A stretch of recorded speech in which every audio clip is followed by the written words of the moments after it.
ஷியாக்கள் செய்வதைப் போல இந்த மாதத்தில் எந்த ஒரு பிரச்சாரத்தையும் எந்த ஒரு வேலை வெட்டிகளையும் நாங்கள் அரங்கேற்றுவது என்பது யூத கலாச்சாரத்துடைய செயல் என்பதை நானும் நீங்களும் மறந்துவிடக் கூடாது.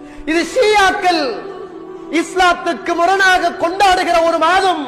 இந்த மாதத்தில் நீங்கள் ஷியாக்களை பார்த்தால் கைகளிலே கூறிய ஆயுதங்களை எடுத்துக்கொண்டு சின்ன குழந்தைகள் தொடக்கம் கிழவன் வருகிற வரைக்கும், குமரி பெண்கள் பெருத்த பெண்கள் வரைக்கும் தண்ட உடம்புல இருந்து ரத்தத்தை குத்தி குத்தி இன்றைக்கு பூமியில் ஓட்டிக் கொண்டிருக்கின்ற ஒரு கண்ணியமான மாதத்தில் ரத்தம் ஊட்டக்கூடாது, ஓட்டக்கூடாது, சண்டைகள் பிடிக்க கூடாது என்ற இந்த மாதத்தில் அல்லாஹ்வுடைய லானத்தை பெற்ற ஷியாக்கள் இந்த மாதத்தில் தண்ட உடம்புல உள்ள ரத்தத்தை குத்தி கிழிச்சு சின்ன பிள்ளைகளை வெட்டி இன்றைக்கு மண்ணுக்கு மேலே இரத்தத்தை ஊட்டிக் கொண்டிருக்கிறார்கள். காரணம், ஹுசைன் அவர்கள் கொல்லப்பட்ட அந்த நாளை நினைவு கூறுகிறார்களா?